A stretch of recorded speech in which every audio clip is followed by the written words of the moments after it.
Hi there Star Wars collectors, and welcome to another Bossk Bounty video. And in this video we're going to be going through all of today's reveals from the Hasbro Pulse Fan First Wednesday live stream for both the Vintage Collection and Black Series. We do have a lot to cover in this video, so strap yourself in, click the like button as it does help the video and the channel, and we can get started. Alright then, let's kick things off with the Vintage Collection, and what better place to start than with the Boba Fett's Throne Room, or Jabba's Palace Throne Room, or Bib Fortuna's Throne Room.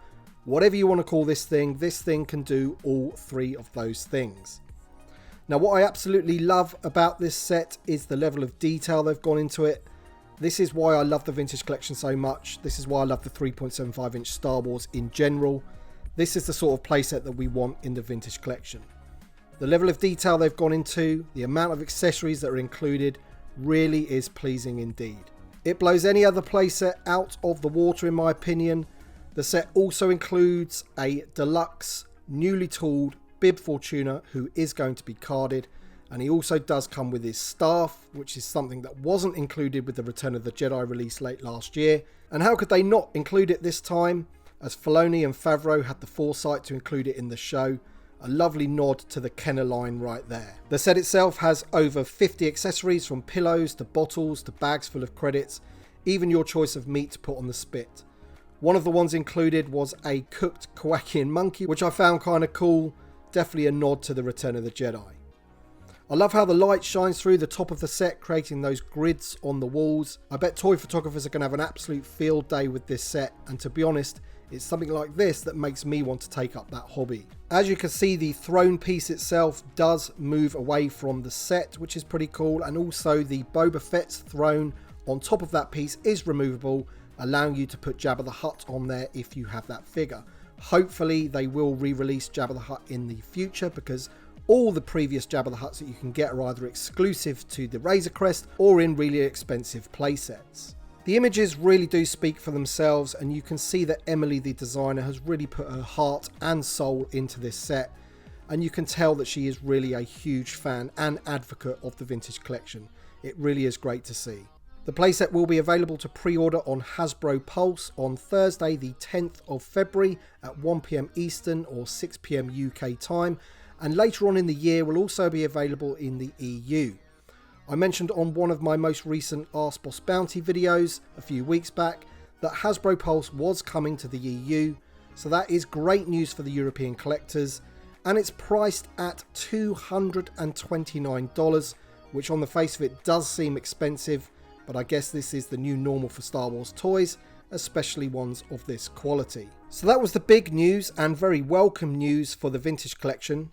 It's certainly another indicator of how well the line is doing right now, which of course is awesome to see, and hopefully more of this sort of thing will be coming in the near future. Also revealed was the reissued 501st Clone Trooper. Now, like many others, I did think that this was going to be a straight repack, but the figure itself has been updated with the new clone head. The colour scheme is slightly different also from VC60, plus it is on a brand new Clone Wars card back. This means of course that it will have a new number in the line. Now I personally really like this, because not only are we getting something new, but also V60 becomes that more special. Almost definitely never to be released again. Once again, it is the skinny VC45 body, but I really don't think we're going to be getting away from that anytime soon. So when the figure has the helmet on, it does look a little bit out of scale. Still, this is definitely one I'm going to be buying multiples of, as I do love the 501st. They are most certainly my favourite clone battalion. Also revealed were a couple of pipeline figures for the Vintage Collection, and first up we have Anakin from Attack of the Clones Episode 2. Now I'm led to believe that this is a straight repack of the 3.75 inch Black Series version, but this once again does show that Hasbro are listening to the fans, because I'm pretty sure that this was a highly requested figure from that line to be brought into the Vintage Collection. Can't wait to see the card back for this one. Nothing is confirmed, but I do believe that this figure will be part of the wave after the Figure in Dan wave, due out in around October. Also pipelined was the Super Commando from the Clone Wars, and at first I was like, hey, haven't they pipelined this on a previous live stream? But I think it is a different figure.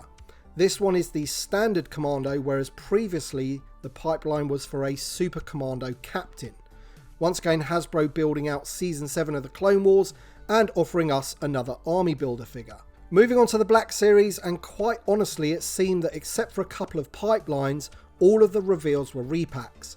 First up, they talked about the next wave of archive figures, which included C-3PO with an all-new paint deco, Lando Calrissian Skiff Guard disguise, Dengar, which is a great figure by the way, and Emperor Palpatine but without his throne. Now I have no idea if these figures are sought after or not, but I'm pretty sure the Lando Skiff Guard was a bit of a peg warmer on its first release. They also revealed another Gaming Greats figure, this time the Knight Brother Archer from Fallen Order. Now as with most Gaming Greats figures, it is a repaint for the most part. They have repainted the Knight Brother figure and given him a bow. This will be a GameStop exclusive and available to pre-order at the same time as the rest of the reveals.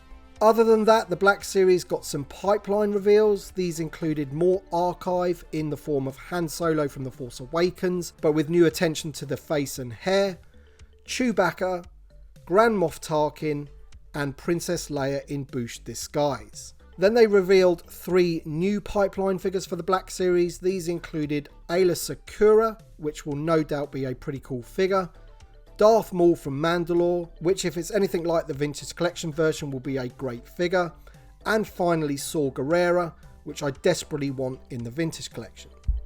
So there you go then folks, I feel like the Vintage Collection fans have a lot to be happy with today.